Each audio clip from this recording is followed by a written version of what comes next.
नमस्कार जोहार। SP history classes में आप सभी का स्वागत है। और मैं आज जो है क्लास 10 का हिस्ट्री सब्जेक्ट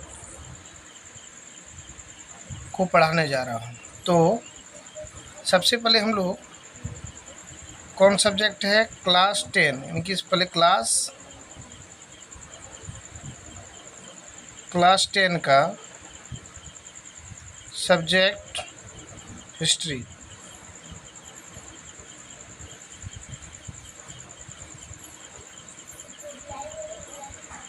इसमें हम लोग यूरोप में राष्ट्रवाद का उदय, यूरोप में राष्ट्रवाद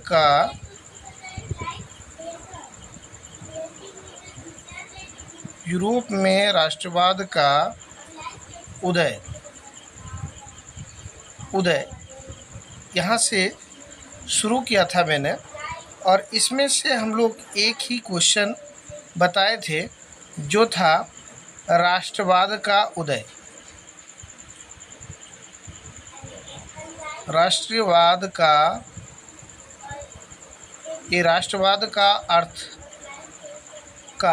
अर्थ बताए थे। क्या बताए थे? राष्ट्रवाद का अर्थ।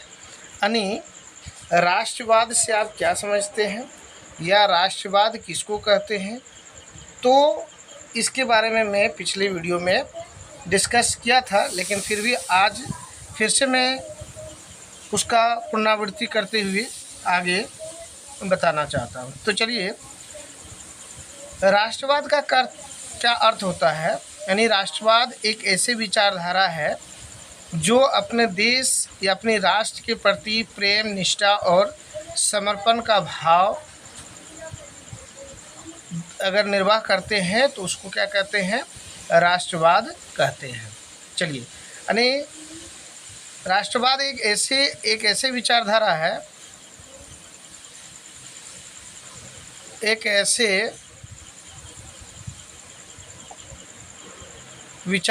है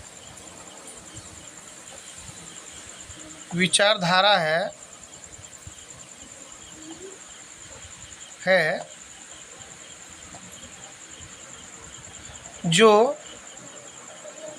अपने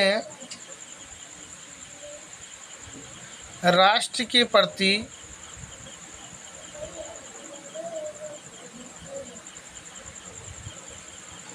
प्रेम, निष्ठा और समर्पण का भाव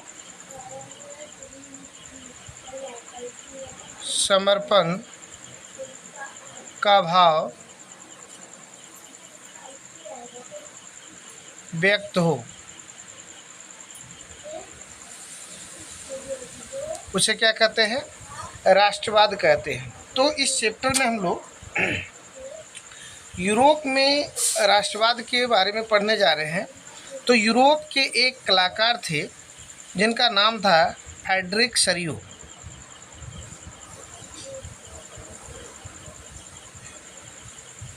फ्रेडरिक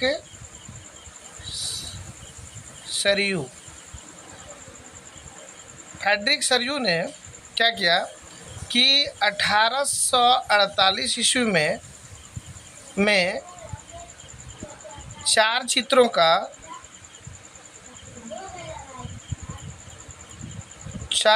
का एक श्रृंखला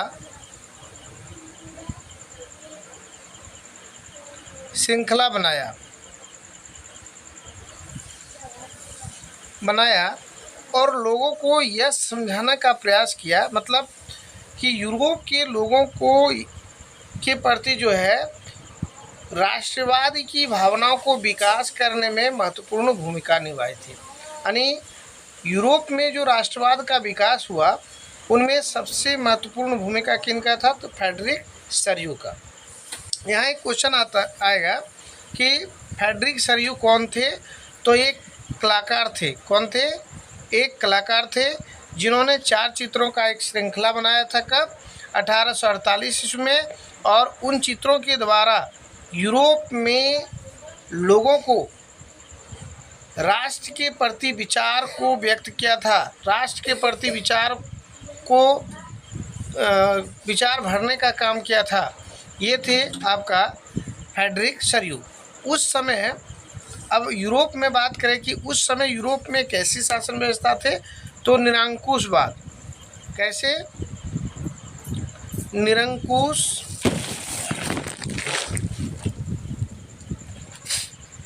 निरंकुशवाद थे।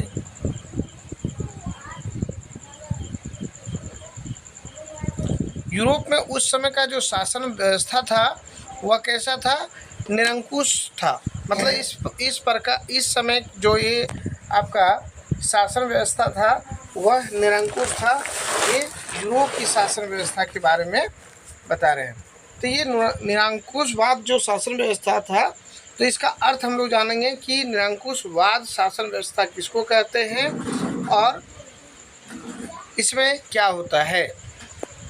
तो चलिए हम लोग जान लेते हैं कि निरंकुशवाद शासन व्यवस्था जो है वह कैसी शासन व्यवस्था है। चलिए लिखते हैं, क्या निरंकुशवाद किसे कहते हैं या निरंकुशवाद से क्या अर्थ होता है। निरंकुशवाद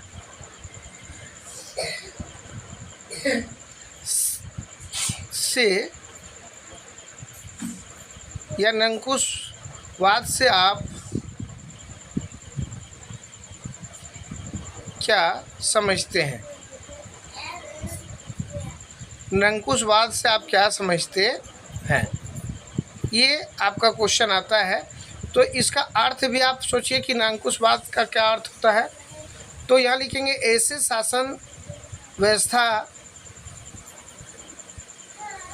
ऐसे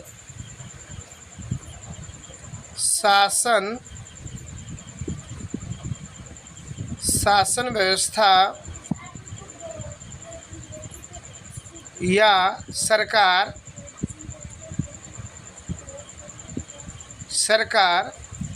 जिस पर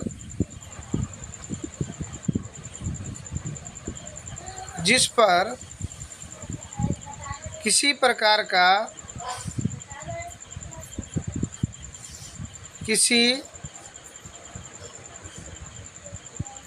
का कोई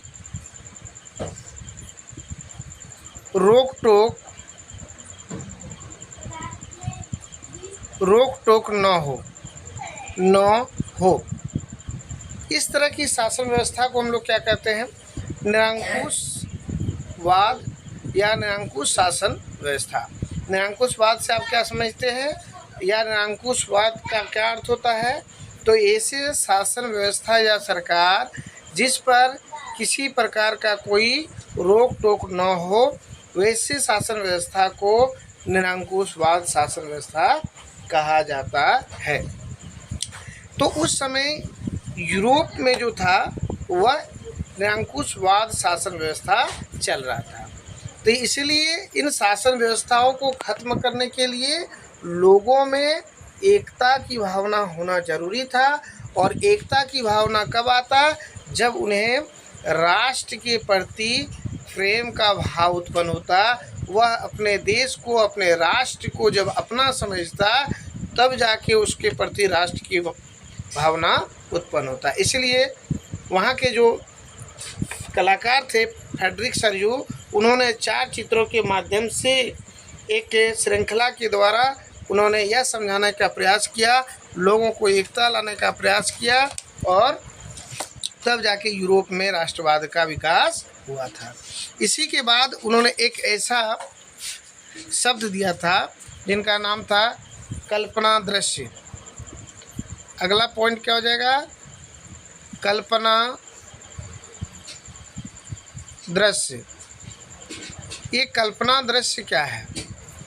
इसको इंग्लिश में कहते हैं यूटोपिया। कल्पना दृश्य या यूटोपिया, इसका अर्थ क्या होता है? इसका अर्थ हम लोग समझेंगे। कल्पना दृश्य या यूटोपिया का क्या अर्थ होता है। तो ये कल्पना दृश्य या यूटोपिया क्या है, ये देखिए, मतलब हम लोग इसको पहले एक उदाहरण से समझने का प्रयास करेंगे कि अगर कोई व्यक्ति, किसी के पास अगर साइकिल लेने का में सक्षम वह नहीं है और वह सोच रहे हैं कि हम 4 व्हीलर या हेलीकॉप्टर ले लें, तो ये संभव हो ही नहीं सकता है। ऐसे ही आपका एक ऐसे आदर्श समाज की कल्पना किए थे फ्रेडरिक सरयू ने, जो कभी भी पूरा होना सक्षम था ही नहीं। तो उसी के लिए एक प्रयोग किया गया है, एक अर्थ का प्रयोग किया गया है यूटोपिया, यानी कल्पना दृश्य। तो कल्पना दृश्य का अर्थ क्या होता है, ऐसे समाज की कल्पना करना। लिखना है कि ऐसे समाज की कल्पना करना, ऐसे समाज की कल्पना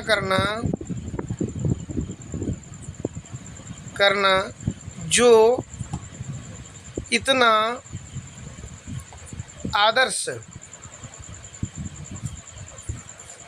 आदर्श हो कि वह पूरा न हो सकता। मतलब फ्रेडरिक सरयू ने एक ऐसे समाज की कल्पना किया था जो कभी भी वह पूरा होना संभव था ही नहीं, इसलिए इन्होंने इस शब्द का प्रयोग किया था यूटोपिया का। यूटोपिया का अर्थ क्या हो गया कि ऐसे समाज की कल्पना करना जो इतना आदर्श हो कि वह पूरा न हो सके, यानी कि कभी भी पूरा न हो सके। तो ये यूटोपिया का आपका अर्थ हो गया। चलिए नेक्स्ट पॉइंट पे आते हैं। चलिए अगला पॉइंट लेते हैं, ये है फ्रांसीसी क्रांति और राष्ट्रवाद का विचार। यानी बुक में आप लोग देखे होंगे तो यहाँ लिखा होगा अगले नेक्स्ट पॉइंट में कि फ्रांसीसी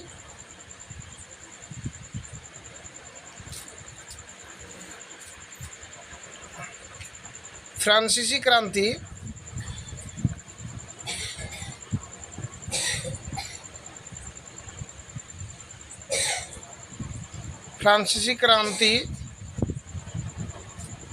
और राष्ट्र का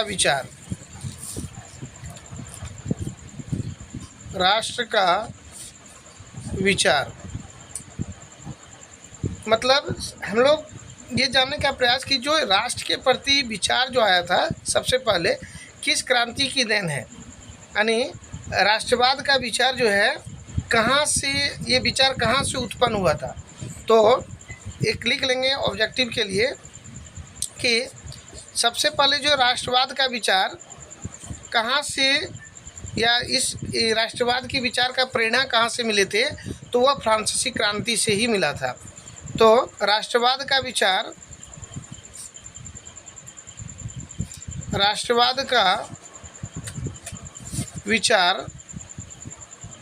सर्वप्रथम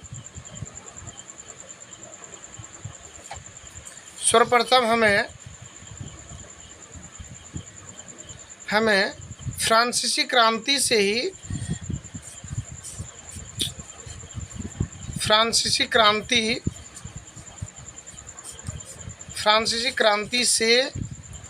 मिला था। ये फ्रांसीसी क्रांति जो हुआ था, फ्रांसीसी क्रांति जैसे हम लोग क्लास 9 में पढ़े होंगे कि फ्रांसीसी क्रांति कब हुआ था, तो 14 जुलाई 1789 ईस्वी को लुई 16वां के शासनकाल में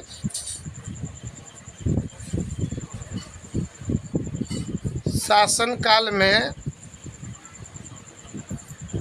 में हुआ था। ठीक है, और इसके बारे में अगर डिटेल बात करेंगे तो ये हमें 9 क्लास का बुक पढ़ना पड़ेगा। ठीक है, तो चलिए आज इतने ही रखते हैं। नेक्स्ट डे में ये फ्रांसीसी क्रांति और राष्ट्रवाद के विचार पर बातचीत करेंगे और समझाने का प्रयास करेंगे, क्योंकि अगर ज़्यादा लंबा वीडियो लेते हैं तो बहुत समय लगेगा। इसी तरह छोटा छोटा वीडियो मैं डालते रहूँगा, और अगर वीडियो अच्छे लगे तो वीडियो को लाइक, कमेंट एवं शेयर ज़रूर कीजिएगा। चलिए मिलते हैं नेक्स्ट वीडियो में, तब तक के लिए जय हिंद, जय भारत।